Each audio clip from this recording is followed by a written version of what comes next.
presidente do PTB, Roberto Jefferson, protocolou um pedido de impeachment do ministro Alexandre de Moraes do Supremo Tribunal Federal. No pedido, Jefferson e o advogado do PTB, Luiz Gustavo Pereira da Cunha, elencam 2 grupos de fatos que indicam que o ministro exerce atividade político-partidária e procede de modo incompatível com a honra, dignidade e decoro de suas funções, o que é previsto como crime de responsabilidade na lei do impeachment. O primeiro fato apontado no pedido de impeachment é o encontro do ministro Alexandre de Moraes com os presidentes da Câmara e do Senado para debater caso do qual participará como julgador. O segundo conjunto de fatos refere-se à utilização política dos chamados inquérito das fake news e inquérito dos atos antidemocráticos. O pedido descreve detalhadamente como a atuação do ministro indica que há atividade político-partidária e realização da conduta vedada de aconselhar parte em processo. O pedido lembra ainda que não cabe ao presidente do Senado fazer avaliação de cabimento da denúncia e sim fazer a leitura do pedido e encaminhá-lo à mesa do Senado. Ouça trecho da denúncia apresentada pelo PTB. O impeachment é medida extrema, não servindo de remédio para toda e qualquer situação, dada a gravidade de suas consequências. Portanto, o legislador, sensível à sua potencialidade danosa, trouxe na Lei nº 1079, de 10 de abril de 1950, denominada de Lei do Impeachment, os crimes de responsabilidade passíveis de serem praticados por ministros do Supremo Tribunal Federal. No seu artigo 39, são listados os crimes de responsabilidade passíveis de serem praticados por ministros do Supremo Tribunal Federal. Artigo 39. São crimes de responsabilidade dos ministros do Supremo Tribunal Federal. 1. Alterar, por qualquer forma, exceto por via de recurso, a decisão ou voto já proferido em sessão do tribunal. 2. Proferir julgamento quando, por lei, seja suspeito na causa. 3. Exercer atividade político-partidária. 4. Ser patentemente desidioso no cumprimento dos deveres do cargo. 5. Proceder de modo incompatível com a honra, dignidade e decoro de suas funções. Dessa forma, diante da atuação e postura do denunciado nos referidos episódios, entende-se que existe a possibilidade de terem sido praticadas as condutas elencadas nos itens 3 e 5 do artigo 39 supratranscrito. Isso porque o denunciado, ao se encontrar com parlamentares com o objetivo de debater causa que está em trâmite perante o Supremo Tribunal Federal, caso que será julgado pelo plenário do qual o denunciado é integrante, representa manifestação político-partidária, além de violar princípios basilares da ordem constitucional brasileira, o que é claramente incompatível com a honra, dignidade e decoro que o cargo de ministro exige. A imparcialidade é condição necessária para que o julgamento seja conduzido de forma legítima e compatível com o Estado de Direito. Tanto é que o artigo 145 do Código de Processo Civil prevê as hipóteses nas quais há suspeição, impedindo que o feito seja conduzido e julgado por aquele declarado suspeito, já que há uma nítida incompatibilidade de interesses, ferindo as exigências impostas por um Estado de Direito justo e imparcial. Ao tratar do tema, o CPC traz um rol de situações que podem resultar na arguição de suspeição. No seu artigo 145, inciso 2, trata do juiz-ministro que receber presentes de pessoas que tiverem interesse na causa antes ou depois de iniciado o processo, que aconselhar alguma das partes acerca do objeto da causa ou que subministrar meios para atender às despesas do litígio. Com isso, não é preciso se esforçar para entender que o encontro fora da agenda oficial do ministro Alexandre de Moraes, ora denunciado, e dos parlamentares diretamente interessados na causa, para aconselhá-los e auxiliá-los a encontrar uma saída jurídica que atenda aos seus interesses, é uma nítida demonstração de afeição político-partidária aos referidos parlamentares, bem como de violação ao princípio do juiz imparcial, da boa-fé, da imparcialidade, da moralidade, da pessoalidade, da transparência, do Estado de Direito e de diversos outros princípios que servem como base da ordem jurídica vigente. Em reportagem do Correio Brasiliense, publicada no dia 26 de agosto de 2018, consta que, nos bastidores, os ministros Alexandre de Moraes e Gilmar Mendes têm ajudado a encontrar uma solução.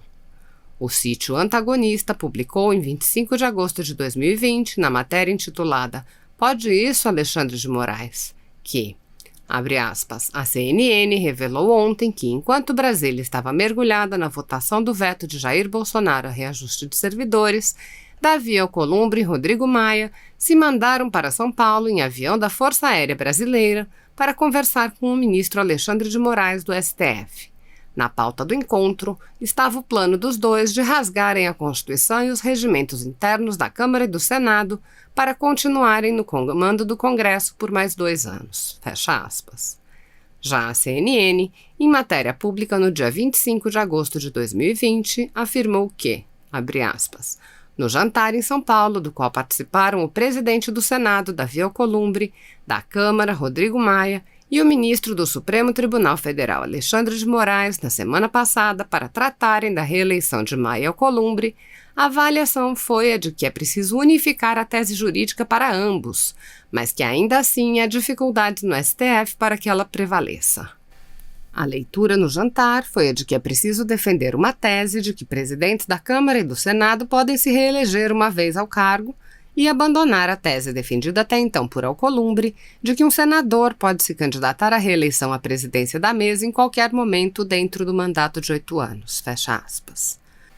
É necessário considerar que, pelo fato de o encontro-jantar não constar das agendas oficiais de nenhuma das autoridades que dele participaram, a única forma de tomar conhecimento do ocorrido foi por meio da imprensa. A falta de transparência na atuação de pessoas públicas, em especial daquelas que ocupam os mais importantes cargos dos poderes legislativo e judiciário, não é compatível com a Constituição de 1988, que muito valoriza a construção de um Estado democrático. Com base no noticiado pela imprensa brasileira, fica evidenciada a possível prática de crime de responsabilidade, conforme disposto no artigo 39, itens 3 e 5 da Lei do Impeachment. Ao magistrado é vedado aconselhar as partes, devendo ser considerada a importância do tema debatido nos autos daquela ADI para a preservação dos valores constitucionalmente protegidos. Ainda não há que se falar que, por se tratar de ação direta de inconstitucionalidade, não haveria partes interessadas. É nítida a existência de interessados diretos no julgamento do processo, que, no caso, são os atuais presidentes das casas legislativas, pois, a depender do pronunciamento do Supremo Tribunal Federal, poderão ou não se reeleger em busca de um novo mandato. Assusta a todos ver a atuação político-partidária de parte considerável dos ministros da Suprema Corte Brasileira, que constantemente participam do debate político, manifestando opiniões que, sem dúvida alguma, contaminam o julgamento das mais importantes ações julgadas pela aludida instância. Ao contrário do que vem ocorrendo no país, cite-se a título de exemplo a situação na qual a falecida Justice Ruth Ginsburg, ex-ministra da Suprema Corte Americana, que ao tecer críticas ao então candidato à presidência e hoje presidente dos Estados Unidos da América, Donald Trump, foi a público pedir desculpas pelos comentários depreciativos que teceu, postura coerente com o cargo que ocupava, já que não compete a ministros da Suprema Corte se manifestarem sobre temas políticos. Os valores que estruturam a ordem jurídica brasileira devem ser observados por todos, mas há alguns indivíduos, como é o caso dos ministros do Supremo Tribunal Federal, pelas funções que exercem, esses valores exigem uma postura diferenciada, mais conservadora. Reunir-se para debater pautas extraoficiais sobre casos que estão sob análise da Corte não faz parte das atribuições do denunciado, sendo-lhe, em verdade, uma restrição, já que a sua posição de ministro da Suprema Corte lhe coloca e coloca a instituição Supremo Tribunal Federal em exposição. Ainda, quanto à atuação do ministro denunciado como relator dos inquéritos das fake news e dos atos antidemocráticos, tem-se que os investigados possuem um perfil semelhante, apoiarem o atual governo e comungar de ideais político-partidários que aparentemente contrariam o denunciado.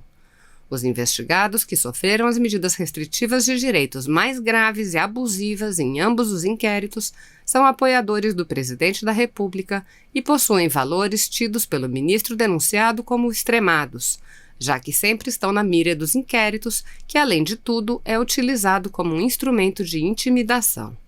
Assim, a utilização dos referidos inquéritos com fins político-partidários deve ser refutada por esse Senado Federal, que, caso entenda restar configurada a hipótese de crime de responsabilidade praticado pelo denunciado, constante do artigo 39, itens 3 e 5 da Lei do Impeachment, deve aplicar as penas previstas na lei, de modo a restabelecer a ordem jurídica. Portanto, forte nesses argumentos, os denunciantes entendem terem sido, supostamente, praticados pelo denunciante, as condutas previstas no artigo 39, itens 3 e 5 da Lei do Impeachment, o que exige do Senado Federal uma apuração aprofundada de forma a restabelecer a ordem constitucional e preservar as instituições da República Brasileira. Diante dos graves fatos apresentados, os denunciantes, com o apoio do Diretório Nacional do Partido Trabalhista Brasileiro, PTB, requerem o recebimento desta denúncia, vez cumpridos todos os requisitos legais para sua admissão, para que seja dado o trâmite legal conforme determina a Lei do Impeachment, sendo apurados os fatos ora narrados, para que seja o ministro Alexandre de Moraes condenado pela prática do crime de responsabilidade previsto no artigo 39, itens 3 e 5 da Lei do Impeachment, e, em consequência, seja decretada a perda do cargo de ministro do Supremo Tribunal Federal e que seja inabilitado para o exercício de função pública pelo prazo de 8 anos, conforme previsto no artigo 52, parágrafo único da Constituição Federal.